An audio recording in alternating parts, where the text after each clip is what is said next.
Prime time को पेश करने में ताउन किया है राशि स्टोन्स इंडिया, लीला होटल के पीछे, Banjara hills, road number 3, Hyderabad. Phone number 9912041041।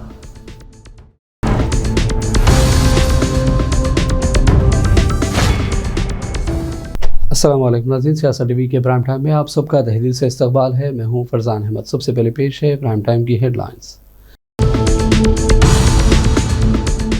Telangana प्रदेश कांग्रेस की तौसी मीटिंग का गांधी भवन हैदराबाद में इनेकाद। टीपीसीसी सदर और MLC महेश कुमार गौड़, रेवंत रेड्डी समेत दीगर कायदीन की शिरकत। KTR की जानिब से राहुल गांधी के खिलाफ बयानात अफसोसनाक, रियासती वजीर पुरंबर बाकर का सख्त रद्द-ए-अमल।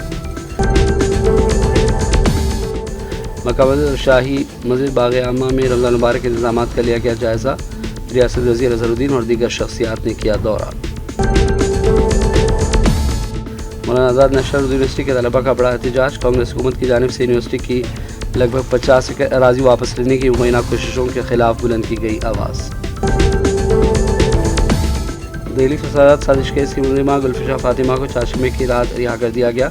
चारों मुलजिमान की रिहाई पर जेल के बाहर जज्बाती मनाज़िर। और गजा के मशरक़ में काबिज इसराइल के फ़िज़ाई हमले, 2 फ़लस्तीनी शहीद और मुतअद्दिद शहरी हुए ज़ख्मी। तेलंगाना प्रदेश कांग्रेस की तौसी मीटिंग गांधी भवन हैदराबाद में मुनक़िद हुई। इजलास TPC के सदर MLC महेश कुमार गौड़ की सदारत में हुआ। इस मीटिंग में चीफ मिनिस्टर रेवंत रेड्डी और दीगर लीडरान ने शिरकत की। इनके अलावा AICC incharge Meenakshi Natarajan, deputy CM Bhatti Vikramarka, Vajra Sridhar Babu, Uttam Kumar Reddy, P Srinivas Reddy, सीताकार, T Nageshwar, Shabir Ali और दीगर कायदीन भी मौजूद रहे। मीटिंग में सियासी उमूर की कमेटी, प्रदेश कांग्रेस के नायब सदरों, जनरल सेक्रेटरीज और मुख्तलिफ कॉरपोरेशन के चेयरमैनों और दीगर लीडरान ने हिस्सा लिया। चीफ मिनिस्टर रेवंत रेड्डी ने कहा कि कामयाबी हासिल करने के लिए वो किसी हद तक भी जाने तैयार हैं। अपोजिशन की तनकीदों को उन्होंने मुस्तरद कर दिया और कहा कि सरपंच इलेक्शन हो या कोई और, वो ज़रूरत पड़ने पर आवाम के लिए घर घर जाने भी तैयार रहेंगे। टिकट जिसको देना है ये पार्टी का फैसला होता है। इसके लिए पार्टी फैसले को मानने के लिए हमेशा पार्टी कारकुन और लीडरान तैयार रहें। कारनाल एवर इनर, जो जीता वही सिकंदर, जो नहीं जीतेगा वो कुछ भी बोलने दो, कोई सुनने वाला नहीं रहेगा। आज हम सरकार बनाए इसीलिए लोग अपने बात सुन रहे। अगर सरकार नहीं बनाए तो प्रवीण जी मामला वहीं खत्म। तो इसीलिए सबसे मेरा एक ही गुजारिश है, चुनाव ऐसा वैसा नहीं है। लोग बोल रहे भाई जो जुबली इलेक्शन में गली गली में क्यों मुख्यमंत्री घूम रहा है, सरपंच इलेक्शन में क्यों मुख्यमंत्री घूम रहा है। तो जिस दिन अपने लिए जो मेहनत की, अपने लिए जो पसीना खून दे दिए, जब उनको जिताने के लिए गली गली नहीं घर घर भी घूमना पड़ता। गली गली छोड़ दो, गांव गांव छोड़ दो, घर घर घूम के उन लोगों को जिताना है। वो लोग मेहनत किए तो हम लोग नेता बने, नहीं है तो हमको कोई पहचान नहीं है। कांग्रेस पार्टी नहीं है तो हमको कोई पहचान नहीं है। ये कुर्सी नहीं है तो हमारे लिए कोई पहचान नहीं है। रेवंत रेड्डी, महेश गौड़ बोले तो ऐसे बहुत सारे लोग हैं दुनिया में। कौन रेवंत रेड्डी, कौन महेश गौड़। आज कांग्रेस के अध्यक्ष बना इसीलिए पूरा देश में उनको पहचान रहा है। आज मैं मुख्यमंत्री बना कांग्रेस पार्टी की वजह से। आज देश भर दुनिया भर मेसी भी आके अपने से फुटबॉल खेला है। नहीं है तो कौन देखेगा। फुटबॉल देखने के लिए भी भट्टी जी एक पास भी नहीं देते थे, है नहीं। ये हकीकत है। अपने को पसंद है ना पसंद है, ये सच है। आप लोगों से भी मेरा एक ही गुजारिश है, जीतने के लिए काम नहीं किए तो आपका भी कोई पहचान नहीं है। गांधी भवन में कांग्रेस पार्टी के ऑफिस में जो मेरे को पसंद नहीं है, जब तक आप बोलना है बोल दो, टिकट किसको देना किसको जिताना है। जब पार्टी एक निर्णय ले लिए, पार्टी के लाइन पे चलना, उसके बाद कुछ बोलने का हक किसी नेता को नहीं है।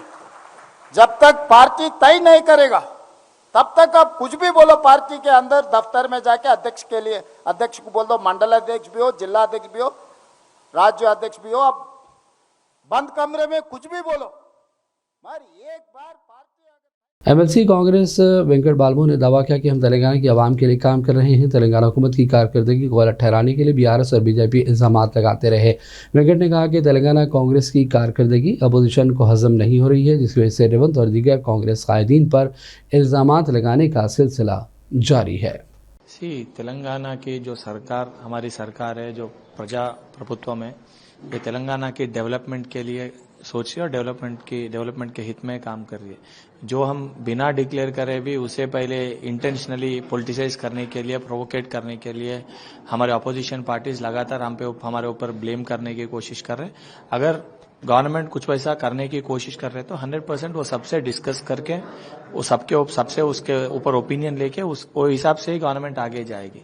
लेकिन इंटेंशनली गवर्नमेंट आगे नहीं बढ़ना, गवर्नमेंट की हुकूमत अच्छा नहीं चलना बोल के एक गलत सोच से बीआरएस पार्टी, बीजेपी पार्टी दोनों तेलंगाना में मिलके इंटेंशनली परसों भी जब केटीआर बात करते हुए राहुल गांधी जी के ऊपर, हमारे सीएम रेवंत रेड्डी साहब के ऊपर गलत शब्द यूज करके बात कर रहे हैं। इससे वेरी क्लियरली ये पता चल रहा है कि इनको तेलंगाना स्टेट जो आगे बढ़ रही है कांग्रेस की हुकूमत में, इनको डाइजेस्ट नहीं हो रहा, जिसके कारण से लगातार हर जगह पे ये लोग पैरों में लकड़ी रख के रोकने की कोशिश कर रहे हैं। जितना भी ये करने दो, जितना भी ये बात करने दो, तेलंगाना हुकूमत तेलंगाना के डेवलपमेंट के लिए, तेलंगाना का वेलफेयर के लिए हमारे चीफ मिनिस्टर रेवंत रेड्डी साहब और हमारे अपोजिशन लीडर राहुल गांधी साहब और हमारे लीडरशिप तेलंगाना जिस सोच से तेलंगाना चाहिए बोल के तेलंगाना जनता ने सोचा था, उस सोच को तेलंगाना सरकार पूरा करेगी। रियासती वज़ीर पूनम परवान ने कहा कि साबिक़ रियासती वज़ीर केटीआर की जानिब से राहुल गांधी और गांधी खानदान के खिलाफ बयानात अफसोसनाक है। पूनम ने दावा किया कि राहुल गांधी समेत पूरे खानदान की गैर मामूली खिदमात हैं जिसको नज़रअंदाज नहीं किया जा सकता। रेवंत रेड्डी पर तनकीदों के दौरान केटीआर ने राहुल पर नुक्ताचीनी की, जिसकी पूनम परवान ने मजम्मत की। రాహుల్ గాంధీ గారిని ఆ భాషలో విమర్శిస్తూ ఉన్నాడంటే కేటీఆర్ గారి అసహనం పరాకాష్ఠకు చేరింది. అసహనములో నీ ఓపికను కోల్పోయి నీ ఓటముల పరంపర కొనసాగే సందర్భంలో రాహుల్ గాంధీ గారిని విమర్శించడం ద్వారా పెద్దోడు అవుతున్నాం అనుకుంటున్నాం. రాహుల్ గాంధీ గారి కుటుంబం త్యాగాల కుటుంబం. ఈ దేశ స్వతంత్రం కోసము, తదనంతరం దేశం కోసం, ఐక్యత కోసం ప్రాణాలు అర్పించిన కుటుంబం. రాహుల్ గాంధీ గారి మనసుకు సంబంధించిన విషయంలో ఇటువంటి భాష వాడి గొప్పవాడివి కావు, నీ యొక్క గౌరవాన్ని పోగొట్టుకుంటున్నావు కేటీఆర్ గారు. రాహుల్ గాంధీ గారిని ఈ విధంగా విమర్శించడం మానుకో. రాజకీయాల్లో విమర్శలు, ప్రతి విమర్శలు ఉంటాయి, కానీ ఈ విధంగా భాషను ఉపయోగించుకొని మీ యొక్క అసహనాన్ని, మీకు ఉండబడేటువంటి ఫ్రస్ట్రేషన్ను చూపించే ప్రయత్నం చేస్తారు. ఇది మంచిది కాదు. జాగ్రత్త. రాహుల్ గాంధీ గారిని మరొకసారి ఈ విధంగా వ్యవహరించినట్టయితే తప్పకుండా, ఇప్పటికే ప్రజలు అనేక సందర్భాల్లో బుద్ధి చెప్పారు, మళ్ళా ప్రజాస్వామ్యం ద్వారా అనేక సందర్భాల్లో బుద్ధి చెప్పడానికి సిద్ధంగా ఉంటారు. साबिक़ रियासती वज़ीर केटीआर ने आबपाशी और दीगर उमूर को लेकर हुक्मरान जमात कांग्रेस पर तनकीदें की और इल्ज़ाम लगाए कि कांग्रेस हुकूमत तरक्याती कामों को अंजाम नहीं दे रही है। खम्मम में खिताब के दौरान केटीआर ने हेरबंद हुकूमत पर कई इल्ज़ामात लगाए.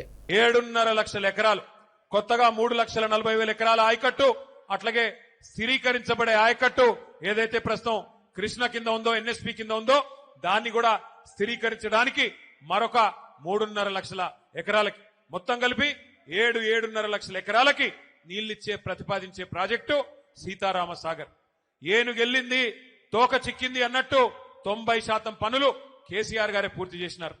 చేసి చివరికి మనం దిగిపోయే నాడు డిసెంబర్ 2023లో కట్టిన ఇల్లు పెట్టిన పొయ్యి అన్నట్టుగా వీళ్ళ చేతికి తాళాలిచ్చి మనం పక్కకు తప్పుకున్నాం.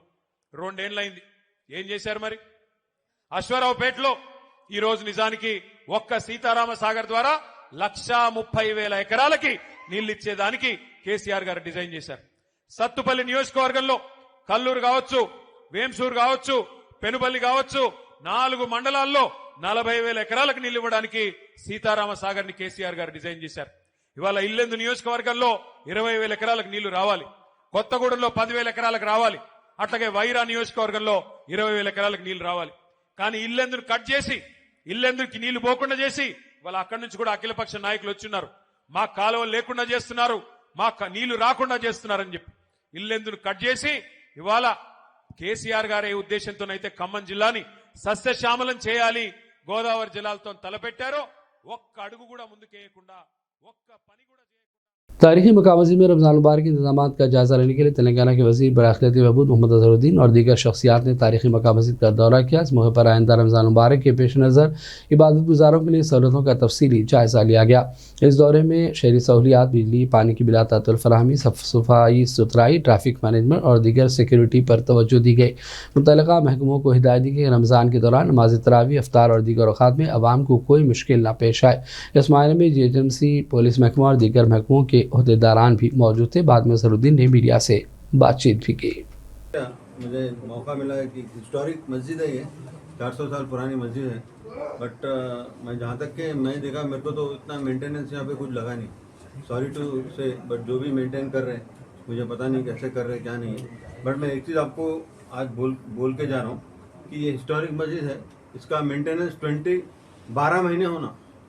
इसका खाली रमज़ान आए तो बस मेंटेनेंस होता है, रमज़ान आए तो हर चीज़ होती है, ऐसा नहीं होना चाहिए।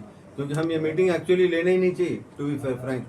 ऐसा अगर हर एक आदमी अपना अपना अच्छा काम कर ले बराबर, ठीक है। जो भी कंस्टेंट्स है, जो फाइनेंशियल कंस्टेंट्स है, वो शफीउल्लाह साहब देखते हैं। बट लोग जो भी यहाँ पे आए हैं, मैंने जो देखा है कि मेरे को तो उतना वो नहीं लगा। क्योंकि अभी जो प्रॉब्लम हो रहे थे वो जो ठेले का है, आपके पुलिस का डिपार्टमेंट भी है और जो भी है, आप बिल्कुल ठेले वालों को बिल्कुल यहाँ पे उनका कोई मस्जिद का एक्सेस इजी रहना चाहिए। आप पूरा देखो, कोई भी आए एक्शन ले उसके ऊपर। क्योंकि आई नो, मैं आपके ड्यूटी में मैं कभी इंटरफेरेंस नहीं करूँगा, कभी कुछ भी नहीं करूँगा। बट आपको आपकी ड्यूटी मालूम, आपको पता है क्या करना क्या नहीं करना। बट लेकिन अगर आप एकदम सही तरीके से काम करेंगे तो ये सब इश्यूज नहीं आते। आप जो भी रहे, आप स्ट्रिक्ट एक्शन लो। आप भी थोड़ा इनको वो हेल्प कर दीजिए। क्योंकि क्या होता है, मालूम नॉर्मली लोग डरा धमका के काम करने नहीं देते। बट लेकिन आप काम जो होगा ना, आप बिल्कुल इस टाइम पे मैं बिल्कुल एक्सक्यूज नहीं जानता हूँ। मैं आप एक्सक्यूज मत दीजिए, ये नहीं हो रहा, ये नहीं था, वो नहीं था। आप पहले से ही काम करें। अभी आज 1-1.5 महीना बचा हुआ है रमजान के लिए, और मेरे को पूरा एकदम हर चीज़ एकदम अच्छी चाहिए। क्योंकि जो भी रहेगा हमारे डिपार्टमेंट से रहेगा, शफीउल्लाह साहब है और भाई है, सब जने हैं, हम लोग पूरे हैं, जुल्फ़िकार भाई भी है, बहन भाई है, सब जने हम लोग मिलकर काम करेंगे। हम लोग का क्या है, सब अच्छा हो जाना चाहिए। जो लोग आते हैं यहाँ पे नमाज पढ़ने, रोज़ा रखने, रोज़ा के लिए खोलने आते, और जैसा जनाजे का भी इशू है तो इसमें रोकना नहीं चाहिए। क्यों रोकना चाहिए? कोई भी है तो आप बताओ मेरे को, जो भी रहेगा। बिल्कुल इसमें ऐसा गलत काम मत कीजिएगा प्लीज़। और मौलाना आज़ाद नेशनल उर्दू यूनिवर्सिटी की कई तलबा निज़मों के मुश्तरका महाज ने कांग्रेस हुकूमत की जानिब से यूनिवर्सिटी की तकरीबन 50 एकड़ अराज़ी वापस लेने की मुबैना कोशिशों के खिलाफ एहतजाज किया।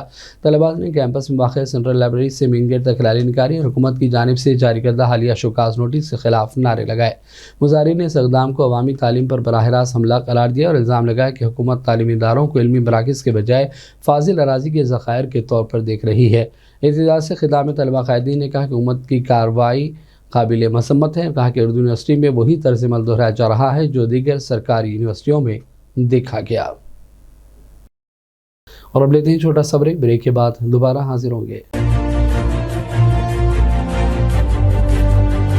अपनी परेशानियों को दूर करें। खुदा ने परेशानियों को दूर करने का अहम रास्ता जवाहरात यानी कि पत्थरों की ताकत में रखा है। बिजनेस के मसले, जॉब नहीं मिल रहा है, दौलत नहीं आ रही है, बीमारियां पीछा नहीं छोड़ रही है, बच्चों के मसले, मियाँ बीवी के मसले, एक परेशानी जाती नहीं कि दूसरी आ जाती है। डॉक्टर निसार के 25 साल तजुर्बे और पत्थरों के महारत के जरिए परेशानियों का हल पाएं। राशि स्टोन्स इंडिया पर आएं और अपने प्रॉब्लम्स को दूर करवाएं और अपनी जिंदगी को असली जवाहरात की ताकत से बदलें। एक कॉल 9912041041 पर करें और कामयाबी हासिल करें। हमारा पता है राशि stones India, the Leela hotel के पीछे, road number 3, Banjara hills, Hyderabad. सियासत टीवी की न्यूज़ बुलेटिन में फिर एक मरतबा आपका खैर मकदम है। साउथ सेंट्रल रेलवे ने ऐलान किया कि संक्रांति त्यौहार के दौरान मुख्तलिफ मकामात के लिए खुसूसी ट्रेनें चलाई जाएंगी। हुकाम के मुताबिक ताहाल 150 इजाफी ट्रेनें चलाने का फैसला किया गया। इसके अलावा भी हजूम को देखते हुए मजीद ट्रेनें चलाई जाएंगी ताकि आवाम को सहूलत हासिल हो सके। Trains, since we have announced them, so all these trains majorly they serve both the Telugu states. Apart from that, trains are also arranged for north, east and south India, parts of India. In this regard, majorly there is a huge demand from twin cities towards coastal Andhra Pradesh, so that lot of trains we have announced connecting Narsapuram, Kakinada, Srikakulam, Vizag. So apart from this, there are special trains towards Tirupati, and connecting Tirupati and Shirdi also we have announced some trains from Nanded and other important stations of Maharashtra, portion of South Central Railway. Trains are announced towards both the states.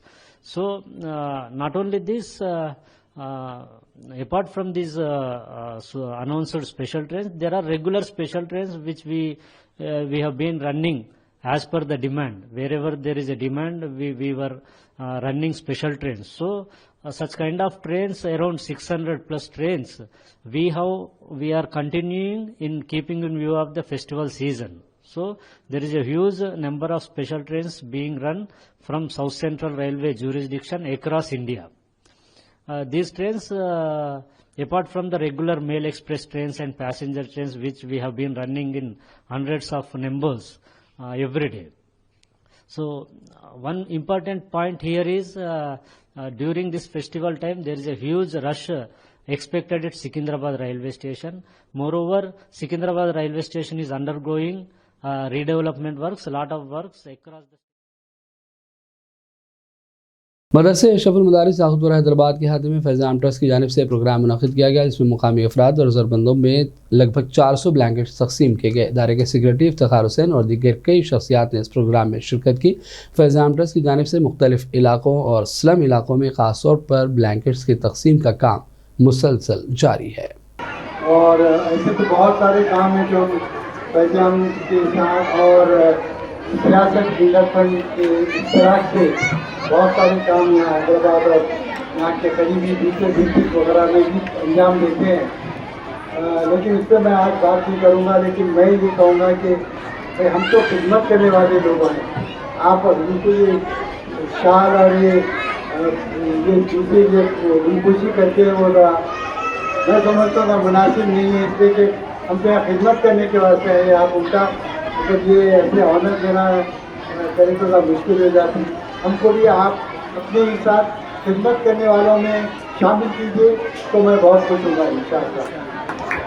और ये मैं यहाँ पर मैं इससे पहले भी आ चुका हूँ मैदान स्कूल में, काफ़ी से इंटरेस्ट हुआ इनके यहाँ के जो गुजारियाँ हो रही हैं, जो खिदमत अंजाम दी जा रही है।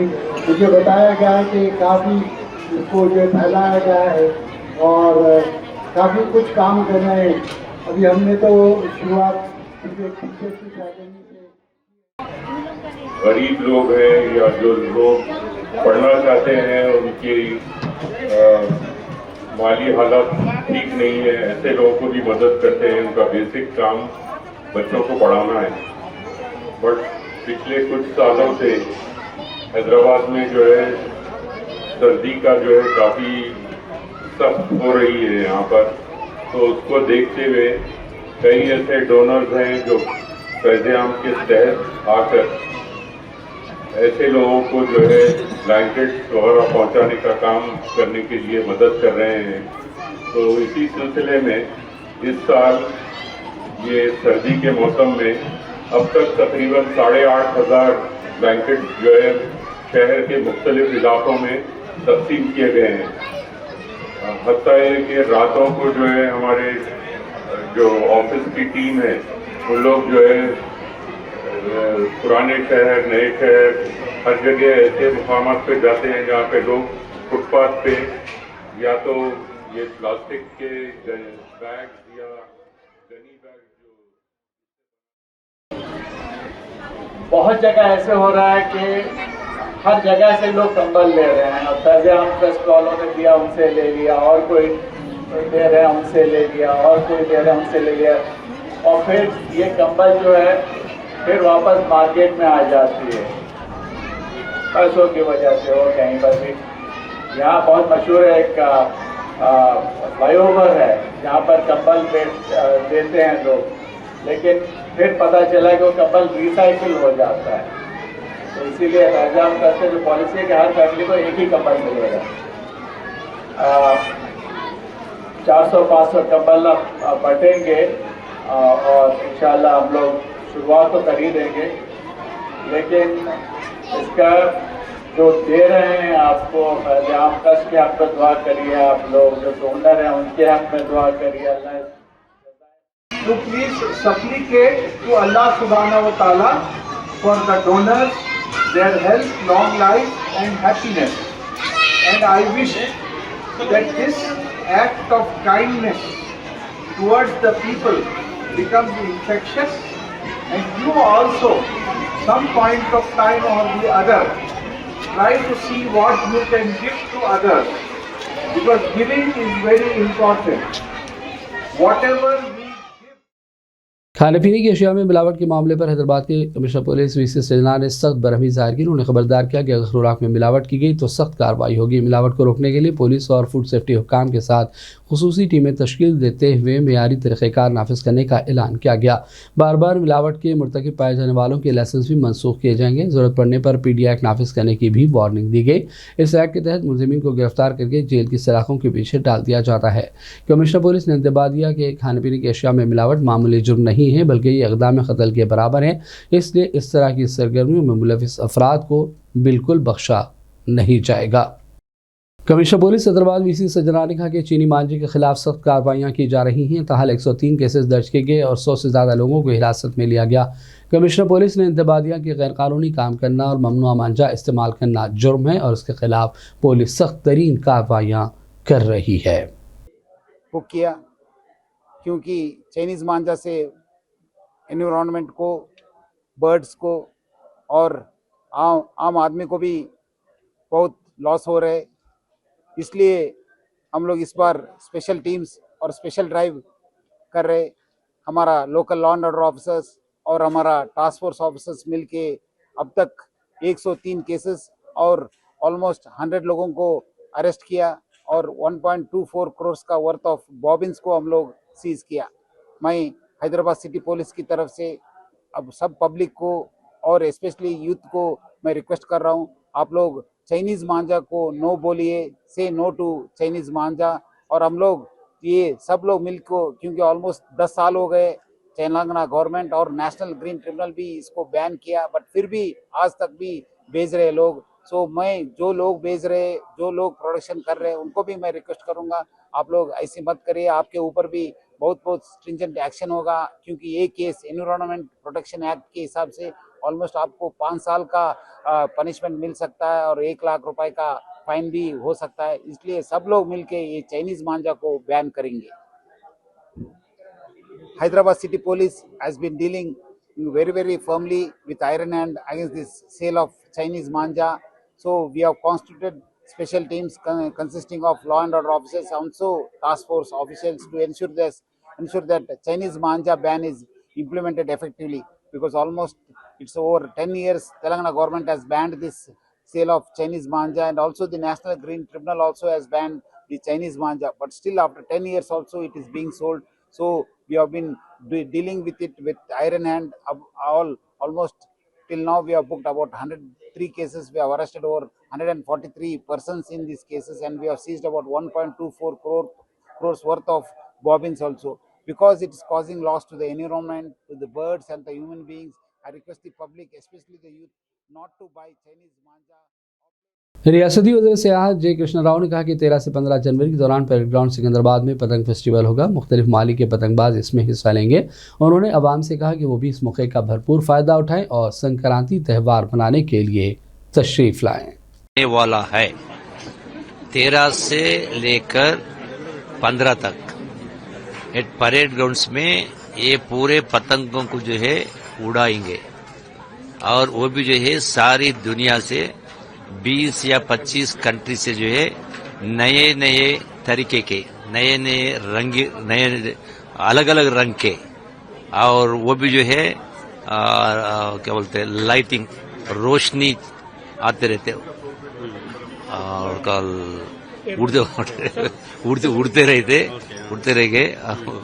तो और इस साल में वो पतंगों के साथ साथ हिंदुस्तान में है सो 23 मुल्क से 23 स्टेट से अलग अलग स्वीट्स बना के खुद का घरों में उन लोग जो है हर स्टेट से, यूपी है, बिहार है, तमिलनाडु है, केरला है, कर्नाटक, हर स्टेट से हर मुल्क से जो है वो स्वीट्स बना के लाके परेड ग्राउंड्स में करीब करीब अंदाजा मेरे ख्याल से 1200 तरीके के अलग अलग स्वीट्स बना के रख रहे हैं।